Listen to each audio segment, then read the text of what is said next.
I just had a glorious Zoom chat circle ceremony with the coven, with my coven, Hedge Sark coven, with my beautiful ladies who I love and adore. As I've mentioned before, it is really wonderful to form a coven. And what we were talking about, one of the things that came up that I would like to talk about with you is the idea of your bad fairy, or just the idea that we are all one. Because I know that that can seem a bit of a hippie idea, but like, let's just get really real about this. Like, in terms of, you know, I use the example sometimes of, like, you've got Mario and Luigi and the mushroom guy and the princess and stuff, and they might like go around thinking like, yeah, I'm Mario, like I'm my own individual, I am Mario, but they all exist within Mario World. Like they are part of Mario World. And that's the same as us. So the whole universe at one point was the size of a melon, and then it went and came out like that. I mean, imagine that's the beginning of a game booting. You know, like Mario World got booted and it became the universe, and we're in this universe. And I like to, in my head, as a joke, it's the game of life. Like, there was this computer game called the Game of Life, and it went, and now we're in it. And the nerds who created it thought it'd be funny to make a really bad, like, 80s board game that got hidden within it called the Game of Life, as a kind of like, the fact that it's got the Game of Life within the Game of Life. And I do see that there's these simulations within simulations. I think that's what's going on. But aside from that, literally everything that's in the universe, everything that's ever been made or ever existed within that universe came from what was in that melon in the first place. And I think that that's inner and outer. Like, it went boom, and we're made of stardust. I know, like, even that sounds a hippie idea, but we literally are made of stardust. And these, like, kind of Lego bricks keep being dismantled and rearranged into different shapes, but there's only, we're being made from the stuff that was there in the first place. And in the inner world, we're all within the same infinity as well. It's like we haven't got separate infinities. Like, they come through the valve of you, which is your critique, your criticism that you created, that made you split from your inner and outer world. The closer you get to that from the archetypal world, the more it seems like you. So, you know, your emotions, like how you're feeling, you have close, middle and far. So in the outer world, like, close is like here, me sitting talking to you now. Middle is my husband's making lunch for us to eat. And then far is Boris Johnson's just had a baby, and like the government's trying to make us go back to work, having a second wave of like peak deaths because they're fucking idiots. That's close, middle and far in the outer world. In the inner world is like, close is I've just had a lovely time talking to my ladies, and that was really nice, and I'm really looking forward to having lunch with my husband now, and that would be nice, and they said that that's how I'm feeling. Middle is that the world feels like it's going through, well, no, that's far. Middle is I haven't got to see my friends much, and there's been the grief that we've been sharing and wanting to connect with people, and that there's like all this stuff that we're going to have to deal with at some point when the lockdown is lifted. And then far is collectively some massive shifts going on, and that we're going to hopefully change the way that we see things, and maybe the world's going to move into a different place that it needed to do for things to have any longevity in terms of the environment and stuff. And so there's like close, middle and far inwardly as well, and really far back you've got your ancestors and your lineage and your inherited trauma and karma and all the stuff that goes back there, and that all joins up. You go far back enough, it joins up. We are all one. And the thing that I was just talking about with the girls is that when I used to be on tour with the Fools, we would be in a circle, we'd work in a circle, and you'd sit there and you'd watch everyone being given advice by Jonathan Kay, and he'd go around and talk to each person. And when he was talking to each person, you could totally see how the advice he was giving was exactly what they needed to hear. And you really wanted them to get it, and you kind of got annoyed with them if they didn't, and like you had all these feelings about them.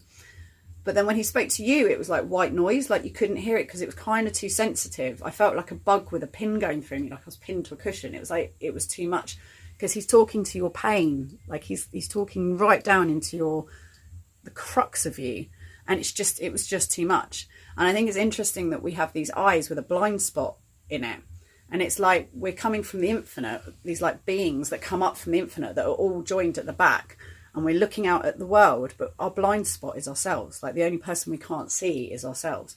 And so the outer world is a sign language for your inner world, like how people are treating you, how you're feeling about them is your projection out. And when you fall in love with someone, you're projecting onto them. And when you have an enemy or a bad fairy, you're projecting onto them. And when we worked in the circle, there would be someone in the circle that would really fucking annoy me. And it'd be like, oh, if only they weren't here, we'd be having such a good time. And then they'd leave. And then everything would shift round. And suddenly someone else became the bad fairy, who was possibly someone who was already there in the circle before.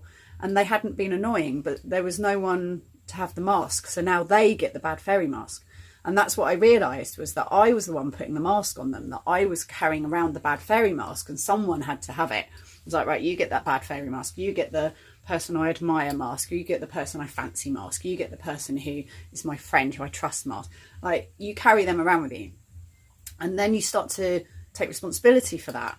And so when there was people that have been my bad fairies, who I then realised, like, I'd given them that mask. So actually it's not really anything to do with the flesh and blood person that's walking around on this earth, who to other people is a trusted confidant or a lover, or, you know, other people see them in different ways. I realised that there was no point banishing them or letting, you know, pouring more fuel on the fire of the anger or whatever it was that I felt. It was like, how do I get to know this person? What can I see of the person beyond the mask? Because then it makes the mask clearer and it takes the venom out of it, and it stops being something that's controlling you, that you are then playing with. So it's the create or be created thing again. And I was saying that someone who'd been one of my bad fairies has ended up being one of the most creative influences on my life. And because of them, I've ended up doing so many creative things, because there's so much petrol in them. So it's like, what is it that's in you that you don't like, or that feels uncomfortable? Is the friction, and again, the drama and action I've talked about before. You need drama, you need conflict for things to happen. And if you've got that in a person, if that they have this thing that, like, they annoy you, or they, like, sort of cause you conflict, there's so much petrol there. And if you're not using it all up on, like, nonsense, like stories in your head, arguments in your head, you know, where it's happening to you, where you're being created by it, then there's a real opportunity there to create with it. And with this person, I've ended up creating loads of stuff, and they're a real inspiration, and we talk to each other all the time now, and it's great. Like, we have a really wonderful relationship. And she doesn't, I mean, there's actually no trigger there with her at all anymore. It's gone. And so that mask is gone, and now there's just a flesh and blood person who I can now be friends with. And another thing that Jonathan Kay used to say is, put it in the play. So if you are, you know, like, I'm a drama person, I love drama, but I create drama. When I was living in Essex, I would be in quite a kind of EastEnders-y style high drama thing, you know, life. And it's because there were lots of people there that were putting it into their lives rather than putting it into an act of creativity. And so, you know, people sleeping with the wrong people having fights, all of that kind of stuff. Whereas if you take someone who's high drama and you put them into a world of actually doing drama, making theatre, then you put that drama into your work, and then your outer work, your outer life actually becomes much calmer.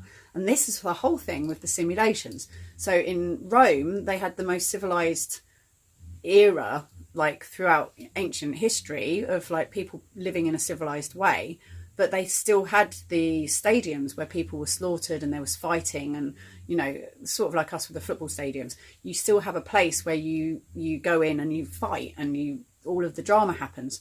So we have, like, simulations within simulations where you get to put the drama in the play, put the drama in the stadium, put the fighting, put your aggression, you put it in the circle, so that it doesn't affect you in your outer world. I just wanted to share that. So your bad fairy isn't necessarily a real thing. Well, it isn't a real thing. We are all one. We're all part of this circle, and we don't need to. We don't need enemies. We create them. We create our enemies. That's all I wanted to share with you today. Happy Beltane. Hope you're all well. Lots of love.